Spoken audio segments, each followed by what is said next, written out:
Hello dear students on e English learning. आज हम देखेंगे विलियम शेक्सपियर के द्वारा लिखी हुई पोयम द सेवन एजेस।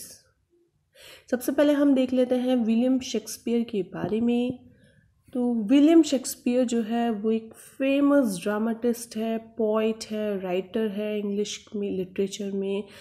और ये बॉर्न हुए थे अप्रैल 23 स्ट्रेटफोर्ड अपॉन एवन इंग्लैंड में, एंड अप्रैल 23 सेम डेट को 1616 में स्ट्रेटफोर्ड अपॉन एवन में ही ये क्या हो गए थे, इनकी डेथ हो गई थी।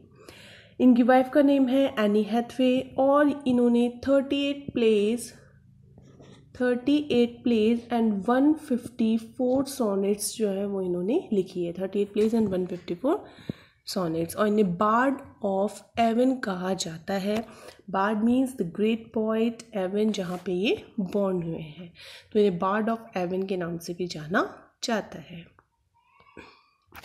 अब देखिए seven ages of a man by William Shakespeare. Line to line explanation देखेंगे हम।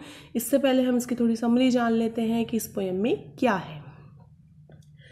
देखिए इसमें पोएम में क्या है, ये जो पूरा संसार है, पूरा वर्ल्ड है, इसको एक स्टेज की तरह बताया है। जो थिएटर में स्टेज होता है जिस पर क्या होता है, जो एक्टर एक्ट्रेसेस होते हैं या कैरेक्टर्स होते हैं वो आते हैं और अपना रोल प्ले करते हैं और वहाँ से चले जाते हैं। ठीक है, तो उसी तरीके से बताया है शेक्सपियर ने कि ये क्या है, संसार जो है वो भी क्या है, एक रंगमंच है, एक स्टेज है। और यहाँ पे क्या करते हैं, यहाँ पे जो कैरेक्टर्स है वो कौन है, लोग, जो आदमी, औरत, बच्चे, यहाँ पे जो इंसान है वो क्या है, संसार के कैरेक्टर्स हैं। इस स्टेज पर आए हुए कैरेक्टर्स हैं जो इधर बॉर्न होते हैं, जन्म लेते हैं और यहीं पे क्या हो जाती है, इनकी डेथ हो जाती है। बहुत सारी एजेस, बहुत सारे स्टेजेस क्या करते हैं लाइफ के, ये पार करते हैं और लास्ट में इनकी डेथ हो जाती है। तो वर्ल्ड को कंपेयर किया है किससे, स्टेज से, थिएटर के एक स्टेज से। ओके, देखिए अब इसमें क्या किया है, जो पूरी ह्यूमन लाइफ है उसको डिवाइड कर दिया है 7 एजेस में। ओके, 7 एजेस में डिवाइड कर दिया है। कौन कौन सी एजेस हैं वो हम लाइन टू लाइन पढ़ेंगे। फर्स्ट एज जो है वो बताइए आपकी इन्फेंट एज। देखिए कैसे, सबसे पहले ये इंट्रोडक्शन लाइन है इसकी पोएम की।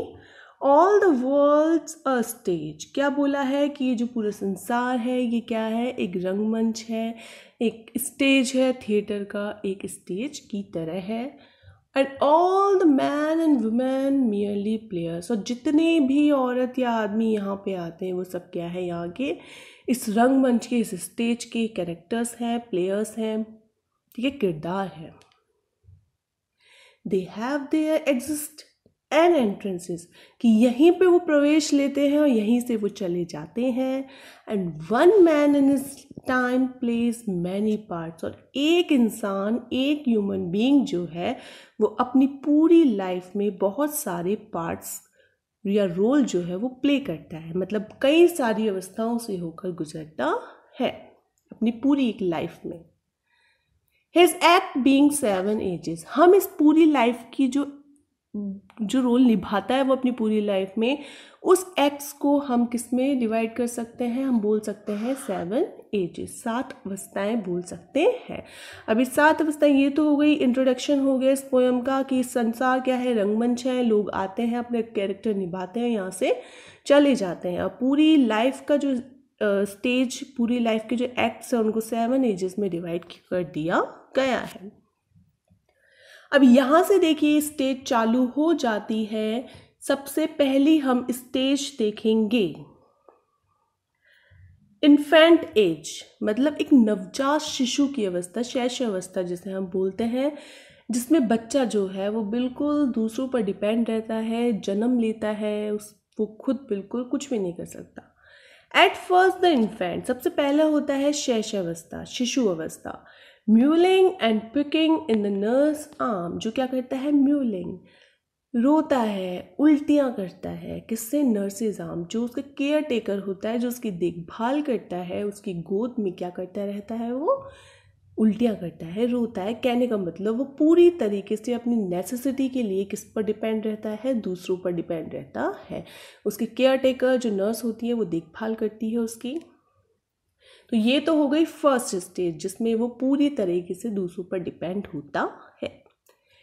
Second stage is winning school boy. Winning क्यों बोला गया? जिद्दी, ठीक है, कि जब बच्चा बड़ा होता है तो वो स्कूल, 3 साल का लगभग बच्चा जो है वो स्कूल जाने लग जाता है। तो बच्चा जब स्कूल जाता है तो उसे जिद्दी बोला गया है। क्योंकि हम देखेंगे, हम रियल लाइफ में भी अपनी देखेंगे कि जो बच्चे होते हैं वो क्या होता है, शुरू शुरू में जब स्कूल भेजा जाता है तो वो जिद्दी करते हैं, उन्हें जाने की इच्छा नहीं होती है, क्योंकि वो क्या होता है, अपने घर से बाहर की दुनिया में पहली बार प्रवेश कर रहे होते हैं। Then the whining school boy with satchel. फिर एक जिद्दी स्कूल बॉय आता है विद सैचल। सैचल मीन्स थैला, बैग, जो क्या होता है, अपना बैग लेता है। एंड शाइनिंग मॉर्निंग फेस, और उसका फेस कैसा होता है? बिल्कुल शाइनिंग, चमकीला। उसके पेरेंट्स उसे मॉर्निंग फेस मतलब सुबह सुबह तैयार करते हैं उसको वो एकदम से बिल्कुल फ्रेश लगता है और बहुत अच्छी तरह से तैयार होता है स्कूल जाने के लिए। Creeping like snail. स्नेल क्या है? एक वाटर एनिमल है, ओके। तो क्रीप करता है, वो बहुत धीरे रेंगता है, चलता है। तो लेकिन वो बच्चा जो है वो कैसे, वो बॉय जो है, स्कूल बॉय, वो क्रीप करता है, रेंगता है बहुत धीरे धीरे, स्नेल की तरह, घोंगे की तरह। क्यों? क्योंकि उसको जाने की इच्छा नहीं होती है, उसे जबरदस्ती स्कूल भेजा जाता है। Unwillingly to school. अनविलिंगली मतलब अनिच्छा, उसकी इच्छा नहीं होती है स्कूल जाने की, इसलिए वो क्या है, बहुत धीरे धीरे अपने कदमों को आगे बढ़ाता है और जिद्दी करता है कि भी स्कूल नहीं जाना है। और उसके पेरेंट्स उसे बहुत अच्छी तरीके से तैयार करते हैं, लेकिन वो स्कूल जाने के लिए रेडी नहीं होता है अंदर से। तो ये हो गई अपनी first and second stage. First is infant age, second is school boy, school age. अब देखिए थर्ड स्टेज आती है लवर स्टेज, ठीक है। लवर स्टेज, टीन एज बोल सकते हैं इसे हम। Sighing like furnace. अब as a lover human being क्या करता है? साइंग लाइक फर्नेस, आहें भरता है, जलता रहता है, किसमें? भट्टी की तरह। फर्नेस में भट्टी, जिस तरीके से भट्टी आग में तपती रहती है उसी तरीके से प्रेम की आग में एक इंसान तपता रहता है इस एज में। विद अ वोफुल बैलाड, और बहुत सारे गीत जो है वो बनाता है, कहीं दुख भरे प्यार भरे गीत जो है वो कंपोज करता है, गाता है। Made to his mistress eyebrow. Mistress means beloved, उसकी प्रेमिका। आईब्रो यहाँ पे फेस से या फिर उसके फिजिकल अपीयरेंस से लिया गया है। फिजिकल अपीयरेंस, उसका जो बाहरी, जो कैसे दिखती है वो, ठीक है। तो वो बहुत सारे म्यूज़िक बनाता है, गीत गाता है, जिसमें वो उसके सुंदरता का, उसके फेस का, उसके फिजिकल अपीयरेंस का वर्णन भी करता है, ओके। तो सेकंड स्टेज किसकी हो गई? लवर की स्टेज हो गई, जिसमें वो प्यार में डूबा रहता है, जिसमें वो प्रेम में डूबा रहता है, उसके अंदर प्रेम की आग जो है वो जलती रहती है और म्यूज़िक कंपोज करता रहता है, म्यूज़िक गाता रहता है। देन शोल्जर, फिर आती है शोल्जर एज, सैनिक की, मीन्स इसे आप यूथ एज बोल सकते हैं, ठीक है। एज अ सोल्जर जो ह्यूमन बीइंग है वो क्या करता है? फुल ऑफ स्ट्रेंज ओस, वो अजीब अजीब सी कस्में, वादे खाता है कि मैं मेरे देश के लिए ये कर दूंगा, मैं ये कर जाऊंगा, वो कर जाऊंगा। एक तरह से बहुत उबाल रहता है खून में, बहुत मतलब जोश रहता है कुछ कर दिखाने का इस एज में। बियर्डेड लाइक द पार्ड, और पार्ड मीन्स लेपर्ड, जो तेंदुआ होता है उसकी तरह दाढ़ी होती है। कहने की तरह ये क्या कहना चाहता है राइटर यहाँ पे, कि उसमें करेज रहता है, साहस रहता है, रिस्क उठाने का साहस रहता है। एक तेंदुए की तरह, एक पार्ड की तरह क्या होता है, उसमें साहस रहता है। जेलस इन ऑनर, वो सम्मान में जेलस होता है, सम्मान पाने का इच्छुक होता है कि किसी भी तरीके से मुझे क्या करना है, सम्मान पाना है इस समाज में। सडन एंड क्विक इंक्वायरर, और उस सम्मान को पाने के लिए वो क्या कर सकता है, किसी भी खतरे को मोल ले सकता है, किसी भी झगड़े में वो उतर सकता है, मैदान में उतर सकता है। सीकिंग द बबल रेपुटेशन, और इस क्षणिक इज्जत, रेपुटेशन, सम्मान को पाने के लिए। अब रेपुटेशन क्षणिक क्यों बोला है? क्योंकि इस एज में जो रेपुटेशन है, जिस तरह बबल होता है, बबल क्या होता है, उसकी एज, बबल की जो अवधि होती है वो कितनी होती है कि जरा सा बना फिर वो फूट जाता है। उसी तरीके से जो रेपुटेशन, मतलब एक नाम मात्र की एक क्षणिक रेपुटेशन पाने के लिए even in the cannons mouth, वो मौत के मुंह में भी जा सकता है। मतलब इस एज में बहुत ज़्यादा जोश रहता है, करेज रहता है, कुछ कर दिखाने का, कुछ कर जाने का, और मौत से भी नहीं डरता इंसान। और वो जरा सा सम्मान पाने के लिए, समाज में अपना स्थान पाने के लिए वो क्या कर सकता है, मौत के मुंह में भी जा सकता है और रिस्क भरे काम जो है वो भी कर सकता है। तो ये हो गई स्टेज एज अ सोल्जर। तो 4 स्टेजेस हमारी क्लियर हो चुकी है, infant age, school boy age, lover age and age a soldier. हाँ देखिए, अब हम बढ़ेंगे next stage, that is age of justice. इसे हम अडल्टहुड भी बोल सकते हैं, एज ऑफ अडल्टहुड, ठीक है, जिसमें एक इंसान जो होता है काफ़ी मैच्योर हो जाता है, लाइफ को लेके बहुत सीरियस हो जाता है, एंड वो अपनी लाइफ में बहुत ज़्यादा सेटल्ड हो जाता है। देखिए, then justice as in a fair round belly. अब क्या होता है, मतलब काफ़ी पेट जो है वो निकल जाता है, विद अ गुड कैपल लैंड, और अपने डाइट का भी जो है इंसान बहुत ज़्यादा ख्याल रखता है, बहुत अच्छी गुड कैपन, मतलब बोलते हैं ना, कैपन मतलब जो मांस होता है या फिर, तो बहुत अच्छी तरीके से वो क्या होता है, अच्छी अच्छी चीज़ें जो है वो खाता है, काफ़ी रिच चीज़ें खाता है, और उसके पेट निकला हुआ रहता है। विद आईज सीवियर, और आँखों में गंभीर होती है। आँखें कैसी होती है, गंभीर, कहने का मतलब जीवन के प्रति बहुत ज़्यादा गंभीर हो जाता है, एक्सपीरियंस्ड हो जाता है व्यक्ति, अनुभव हो जाता है उसको इस जीवन का। And beard a formal cut, और फॉर्मल कट एक औपचारिक सा लुक रखता है, ठीक है, एक ऑफिशियल लुक रखता है वो, एक फॉर्मल कट रखता है, ठीक है, full of vice sauce and modern instances. यदि हम उससे बात करेंगे इस इंसान से, तो वो बहुत सारे आपको उदाहरण देगा, बहुत सारे बुद्धिमान वाले बातें कहेगा आपसे, बुद्धिमान वाली बातें करेगा एक इंसान से, मॉडर्न इंस्टेंसेस, और बहुत सारे एग्जांपल्स देगा आपको आधुनिक जीवन के, जो उसने अपनी लाइफ में एक्सपीरियंस कर चुका है, तो अपने अनुभवों को क्या करेगा, वो आपसे शेयर करेगा। सो ही प्लेस हिज पार्ट। इस तरीके से एज अ जस्टिस इंसान जो है वो अपनी भूमिका निभाता है इस लाइफ में, ठीक है। तो अच्छी तरह सेटल्ड हो जाता है, गंभीर हो जाता है लाइफ को लेके, एक अच्छी डाइट लेता है, अच्छा एक सेटल्ड हो जाता है बिजनेस में, अपनी जॉब को लेकर, और काफ़ी एक्सपीरियंस्ड हो जाता है, एक्सपीरियंस हो जाता है इस जीवन को लेके उसको। अब देखिए, सोल्जर की एज के बाद होती है 6th एज आती है, जो कि ओल्ड एज आ जाता है, या मिडिल एज बोल सकते हैं इसे हम, जिसमें क्या होता है, into a age shift into a lean slippered pantaloon, कि इंसान जो होता है वो किसकी तरह लगता है, पैंटालून, मतलब एक कॉमिक कैरेक्टर की तरह, ठीक है, कॉमिक कैरेक्टर की तरह। इनटू लीन, वो कैसा हो जाता है, बिल्कुल पतला दुबला हो जाता है, स्लीपर्ड, पैरों में चप्पल पहने हुए, एक पैंटालून, एक कॉमिक कैरेक्टर की तरह लगता है। विद स्पेक्टिकल्स ऑन नोज, उसके चश्मा, जो आंखें होती है वो वीक हो जाती है, तो चश्मा, ज़्यादा नंबर का चश्मा जो है वो लग जाता है, और उसकी नोज़ पर हम चश्मा देखेंगे। एंड पाउच ऑन साइड, और एक बगल में एक थैला लटका है जो है वो हमसे देखेंगे अपने नेसेसिटीज़ का सामान रखते हुए।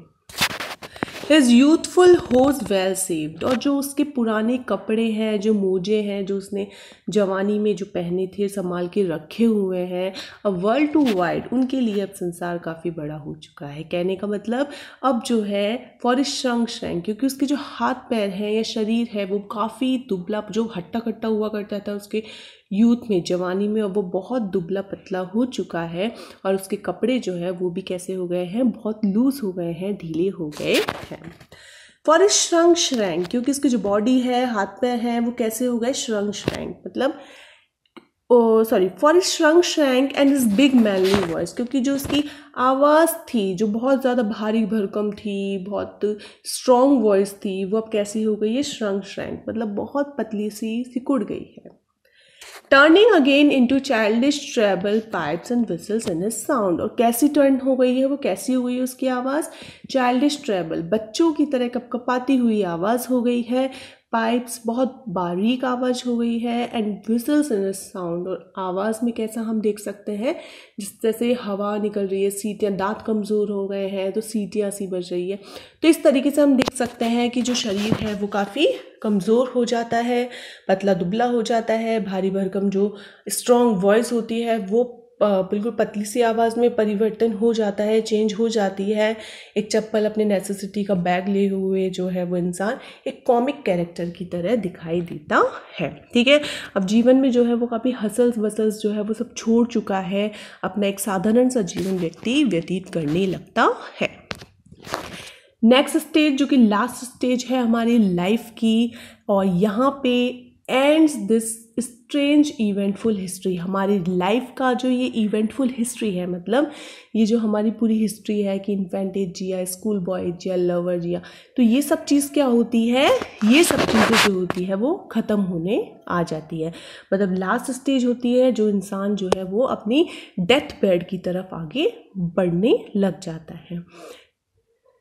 इस सेकेंड चाइल्डिशनेस और इस स्टेज को दूसरा बचपना भी कहा गया है, क्योंकि इन्फेंट एज को याद कीजिए जहाँ बच्चा दूसरों पर डिपेंड होता है कम्प्लीटली। ठीक है, उसे समझ नहीं होती कुछ भी करने की। उसी तरीके से यहाँ पे भी जो एक इंसान होता है वो इतना बूढ़ा हो जाता है, इतना वृद्ध हो जाता है कि वो बिल्कुल दूसरों पे डिपेंड हो जाता है, अपनी फैमिली मेम्बर्स पे डिपेंड जो है वो हो जाता है, खुद का कुछ वो नहीं कर पाता है। ठीक है, एंड मियर ऑब्लिवियन, ऑब्लिवियन मतलब भूलने की अवस्था, सब कुछ भूल जाता है वो, उसे कुछ याद नहीं रहता है, याददाश्त कमज़ोर हो जाती है उसकी।